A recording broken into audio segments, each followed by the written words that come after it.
പ്രിയപ്പെട്ടവരെ, ഈ മുക്കത്ത് വന്നപ്പം എനിക്ക് സത്യം പറഞ്ഞ ഒരു തറവാട്ടിക്ക് വന്നൊരു സന്തോഷമാണ്.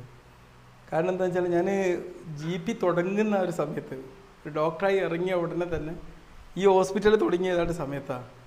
ആ ഒരു സമയത്ത് ഞാൻ ഇവിടെ വർക്കിന് വന്നിട്ടുണ്ട്. അതായത് ഇതേ ഹോസ്പിറ്റലിൽ തന്നെ ഇവിടെ അടുത്തെവിടെ ആയിരുന്നു ഞങ്ങൾ ഉറങ്ങുന്ന റൂമൊക്കെ ഇവിടെ ആയിരുന്നു അന്ന്. ഡോക്ടേഴ്സിൻ്റെ റെസ്റ്റ് റൂം കുറേ മാറ്റങ്ങളൊക്കെ വരുത്തിയിട്ടുണ്ട്.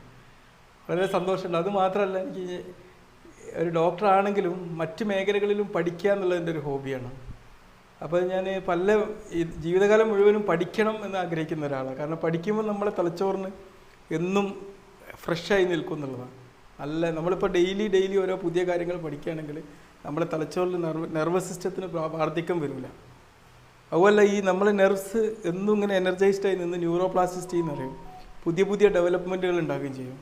അപ്പോൾ ആ ഒരു ഫീൽഡിൽ ഞാൻ എന്ത് ചെയ്തു, ഒരു 4-5 വർഷം മുമ്പ് ഒരു കൗൺസിലിംഗ് കോഴ്സിന് പഠിക്കാമെന്ന് വിചാരിച്ചു. ഒരു കൗൺസിലിംഗ്, അതിന് മുമ്പ് ഒരു MSc സൈക്കോളജിയും വെറുതെ ചെയ്തു ഡിസ്റ്റൻസ് ആയിട്ട്. അപ്പോൾ കൗൺസിലിംഗ് കോഴ്സിന് പഠിക്കാമെന്ന് പറഞ്ഞപ്പം എനിക്ക് ബുധനും ശനിയുമാണ് ലീവ് ഉള്ളത്. ഞാൻ പറഞ്ഞ ഡേറ്റുകൾ അതാ, അവിടെ വരാമെന്ന് പറഞ്ഞ ഡേറ്റ് അതാ.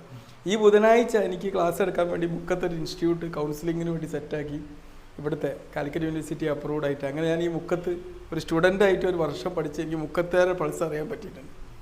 മുക്കത്തേര് എന്ന് പറഞ്ഞാൽ എന്താ പറയുക, ഒരു ഊർജ്ജസ്വലരായ ആൾക്കാരെന്ന് വേണം പറയാം അല്ലേ. നല്ല കരുത്തുറ്റ തൻ്റെ ഉള്ള ആൾക്കാരാണ് ഇവിടുത്തെ ആൾക്കാർ അല്ലേ. ഒരു ഹർത്താലൊക്കെ വന്നാൽ ശരിക്കും കാണുന്നത് അല്ലേ, അതെല്ലാം പറയുന്നത്. അത്രയും നല്ല ഒരു ഏരിയ ആണിത്. അപ്പോൾ അങ്ങനെ ഒരു ബന്ധം എനിക്ക് മുക്കുമായിട്ടുണ്ട്.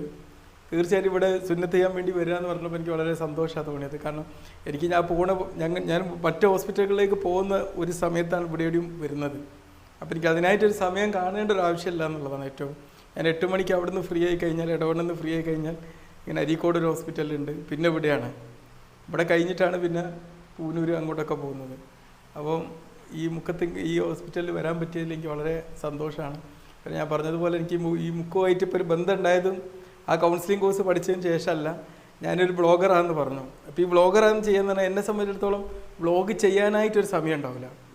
നമ്മളെ യാത്രകളിൽ നമ്മൾ വണ്ടി നിർത്തിയിടുമ്പം, ഇപ്പോൾ ഉദാഹരണത്തിന് ഞാൻ ഇവിടെ നിന്ന് വരുന്ന കുറച്ച് നേരത്തെ എത്തി. ഈ നേരത്തെ എത്തുന്നതിൻ്റെ ഒരു 15 മിനിറ്റ് എനിക്ക് ഫ്രീ കിട്ടിയപ്പോൾ ഞാൻ വണ്ടി അവിടെ നിർത്തിയിട്ട് കരളിൽ കൊഴുപ്പ് വരാതിരിക്കാൻ എന്താ ചെയ്യേണ്ടതെന്ന് ഒരാൾ ചോദ്യം ചോദിച്ചു. അതിനുള്ള ഒരു ലൈവ് കൊടുത്തു. പലപ്പോഴും ഞാൻ മുക്കത്ത് ഇവിടുത്തെ എൻ്റെ മുക്കം എഴുതിയ ഇവിടെ വെച്ചിട്ടാണ് ഞാൻ പലപ്പോഴും ലൈവ് കൊടുക്കുക. അപ്പോൾ എല്ലാവരും ചോദിക്കുന്നത് ഏതാ സ്ഥലം എന്നൊക്കെ. മുക്കെന്ന് മനസ്സിലായത് എവിടെയാണ് പാർക്ക് എന്നൊക്കെ ചോദിക്കും. കാരണം ഈ വീഡിയോയിൽ കാണുമ്പോൾ നല്ല ഭംഗിയായിരിക്കും, കൂടുതലൊരു ഭംഗി ഉണ്ടാവുമല്ലോ. അപ്പോൾ അങ്ങനെ മുക്കത്ത് ഏറ്റവും കംഫോർട്ടായിട്ടുള്ളൊരു സ്ഥലമാണ് അവിടെ പോയിട്ട് ലൈവ് കൊടുക്കാൻ നിന്ന്. അപ്പോൾ ഇവിടുന്ന് മഞ്ചേരി എത്തുന്നതിൻ്റെ ഇടയ്ക്ക് അതുപോലൊരു സ്ഥലം കണ്ടപ്പോൾ അവിടെ നിന്ന് ഇങ്ങനെ എപ്പോഴും ലൈവ് കൊടുക്കും. നമ്മളിപ്പോൾ റൂമിലിരുന്ന് ക്ലാസ് എടുക്കുന്നേക്കാൾ ഡ്രസ്സാണ്. അപ്പോൾ ആൾക്കാരോട് സംസാരിച്ചുകൊണ്ടും ഇങ്ങനെയൊക്കെ. ഇപ്പോൾ ഇവിടെ വന്നപ്പം തന്നെ ഞങ്ങൾ കുറേ അങ്ങനെ പറഞ്ഞല്ലോ. അപ്പോൾ ഈ വ്ളോഗിങ് മേഖലയിലൂടെയാണ് ഞാൻ ഇവിടേക്ക് വരുന്നത് പോലെ. എന്തായാലും ഞാൻ പറയുന്നത് വെച്ചാൽ, ഈ മുക്കത്തിൻ്റെ ഒരു ഭാഗമാകാൻ പറ്റിയ ഞാൻ വളരെ സന്തോഷിക്കുകയാണ്. തീർച്ചയായിട്ടും ഇവിടുത്തെ എല്ലാ കാര്യങ്ങൾക്കും ഒപ്പുണ്ടാവും. ഓക്കെ.